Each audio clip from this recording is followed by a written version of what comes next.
Chapter 13, The Big Day Arrives. The sun was shining brightly on the morning of the big day, but the ground was still white with snow and the air was very cold. Outside the gates of Wonka's factory, enormous crowds of people had gathered to watch the 5 lucky ticket holders going in. The excitement was tremendous. It was just before 10 o'clock. The crowds were pushing and shouting, and policemen with arms linked were trying to hold them back from the gates. Right beside the gates, in a small group that was carefully shielded from the crowds by the police, stood the 5 famous children, together with the grown-ups who had come with them. The tall, bony figure of Grandpa Joe could be seen standing quietly among them, and beside him, holding tightly onto his hand, was little Charlie Bucket himself. All the children, except Charlie, had both their mothers and fathers with them, and it was a good thing that they had. Otherwise, the whole party might have gotten out of hand.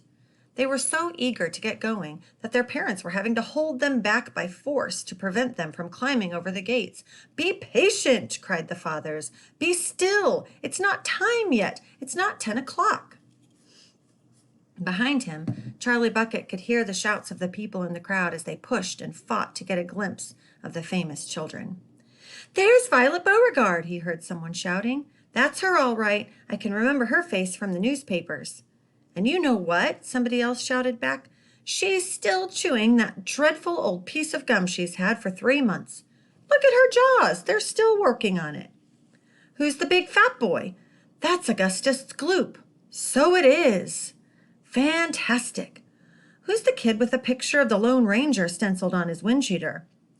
"That's Mike TV. He's the television fiend." "He must be crazy. Look at all those toy pistols he's got hanging all over him." "The one I want to see is Veruca Salt," shouted another voice in the crowd. "She's the girl whose father bought up 500,000 chocolate bars and then made the workers in his peanut factory unwrap every one of them until they found a golden ticket. He gives her anything she wants, absolutely anything. She only has to start screaming for it and she gets it." Dreadful, isn't it? Shocking, I call it. Which do you think is her? That one, over there on the left, the little girl in the silver mink coat. Which one is Charlie Bucket? Charlie Bucket? He must be that skinny little shrimp standing beside the old fellow who looks like a skeleton, very close to us, just there, see him? Why hasn't he got a coat on in this cold weather? Don't ask me, maybe he can't afford to buy one. Goodness me, he must be freezing. Charlie, standing only a few paces away from the speaker, gave Grandpa Joe's hand a squeeze, and the old man looked down at Charlie and smiled. Somewhere in the distance, a church clock began striking 10. Very slowly, with a loud creaking of rusty hinges, the great iron gates of the factory began to swing open. The crowd became suddenly silent. The children stopped jumping about. All eyes were fixed upon the gates. "There he is!" somebody shouted. "That's him!" And so it was. Chapter 14, Mr. Willy Wonka. Mr. Wonka was standing all alone just inside the open gates of the factory. And what an extraordinary little man he was. He had a black top hat on his head. He wore a tailcoat made of a beautiful plum-colored velvet. His trousers were bottle green. His gloves were pearly gray. And in one hand he carried a fine gold-topped walking cane.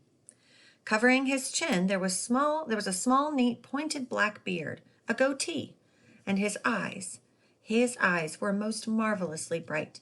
They seemed to be sparkling and twinkling at you all the time. The whole face, in fact, was alight with fun and laughter. And oh, how clever he looked! How quick and sharp and full of life! He kept making quick, jerky little movements with his head, cocking it this way and that, and taking everything in with those bright, twinkling eyes. He was like a squirrel with the quickness of his movements, like a quick, clever old squirrel from the park. Suddenly, he did a funny little skipping dance in the snow, and he spread his arms wide, and he smiled at the 5 children who were clustered near the gates, and he called out, "Welcome, my little friends! Welcome to the factory!" His voice was high and fluty. Will you come forward one at a time, please, he called out, and bring your parents, then show me your golden ticket and give me your name. Who's first? The big boy stepped up. I'm Augustus Gloop, he said. Augustus, cried Mr. Wonka, seizing his hand and pumping it up and down with terrific force. My dear boy, how good to see you. Delighted, charmed, overjoyed to have you with us. And these are your parents? How nice! Come in, that's right. Step through the gates. Mr. Wonka was clearly just as excited as everybody else. My name, said the next child to go forward, is Veruca Salt. My dear Veruca, how do you do? What a pleasure this is. You do have an interesting name, don't you? I always thought that a verruca was a sort of wart that you got on the sole of your foot. But I must be wrong, mustn't I? How pretty you look in that lovely mink coat. I'm so glad you could come. Dear me, this is going to be such an exciting day. I do hope you enjoy it. I'm sure you will. I know you will. Your father? How are you, Mr. Salt? And Mrs. Salt, overjoyed to see you. Yes, the ticket is quite in order. Please go in. The next two children, Violet Beauregard and Mike TV, came forward to have their tickets examined, and then to have their arms practically pumped off their shoulders by the energetic Mr. Wonka. And last of all, a small, nervous voice whispered, Charlie Bucket? Charlie! Cried Mr. Wonka. Well, well, well, so there you are. You're the one who found your ticket only yesterday, aren't you? Yes, yes, I read all about it in this morning's papers. Just in time, my dear boy. I'm so glad, so happy for you. And this, your grandfather? Delighted to meet you, sir. Overjoyed, enraptured, enchanted. All right, excellent. Is everybody in now? 5 children? Yes, good. Now, will you please follow me? Our tour is about to begin, but do keep together. Please don't wander off by yourselves. I shouldn't like to lose any of you at this stage of the proceedings. Oh, dear me, no. Charlie glanced back over his shoulder and saw the great iron entrance gate slowly closing behind him. The crowds on the outside were still pushing and shouting. Charlie took a last look at them.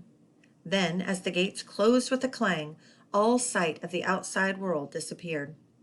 Here we are, cried Mr. Wonka, trotting along in front of the group. Through this big red door, please. That's right, it's nice and warm inside. I have to keep it warm inside the factory because of the workers. My workers are used to an extremely hot climate. They can't stand the cold. They'd perish if they went outdoors in this weather. They'd freeze to death. But who are these workers? Asked Augustus Gloop. All in good time, my dear boy, said Mr. Wonka, smiling at Augustus. Be patient. You shall see everything as we go along. Are all of you inside? Good.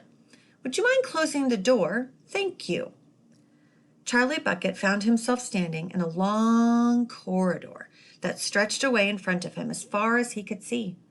The corridor was so wide that a car could easily have driven along it. The walls were pale pink. The lighting was soft and pleasant. How lovely and warm, whispered Charlie. I know. And what a marvelous smell, answered Grandpa Joe, taking a long, deep sniff. All the most wonderful smells in the world seemed to be mixed up in the air around them. The smell of roasting coffee and burnt sugar and melting chocolate and mint and violets and crushed hazelnuts and apple blossom and caramel and lemon peel. And far away in the distance, from the heart of the great factory, came a muffled roar of energy as though some monstrous, gigantic machine were spinning its wheels at breakneck speed. Now this, my dear children, said Mr. Wonka, raising his voice above the noise, this is the main corridor. Will you please hang your coats and hats on those pegs over there and then follow me? That's the way. Good. Everybody ready? Come on then. Here we go. He trotted off rapidly down the corridor with the tails of his plum-colored velvet coat flapping behind him, and the visitors all hurried after him. It was quite a large party of people when you come to think of it. There were 9 grown-ups and 5 children, 14 in all. So you can imagine that there was a good deal of pushing and shoving as they hustled and bustled down the passage, trying to keep up with the swift little figure in front of them. Come on, cried Mr. Wonka. Get a move on, please. We'll never get round today if you dawdle like this. Soon, he turned right off the main corridor into another slightly narrower passage. Then he turned left, then left again, then right, then left, then right, then right, then left. The place was like a gigantic rabbit warren, with passages leading this way and that in every direction. "Don't you let go of my hand, Charlie," whispered Grandpa Joe. "Notice how all of these passages are sloping downwards," called out Mr. Wonka. "We are now going underground. All the most important rooms in my factory are deep down below the surface." "Why is that?" somebody asked. "There wouldn't be nearly enough space for them up on top," answered Mr. Wonka. "These rooms we are going to see are enormous. They're larger than football fields. No building in the world would be big enough to house them. But down here, underneath the ground, I've got all the space I want. There's no limit, so long as I hollow it out." Mr. Wonka turned right. He turned left. He turned right again. The passages were sloping steeper and steeper downhill now. Then suddenly, Mr. Wonka stopped.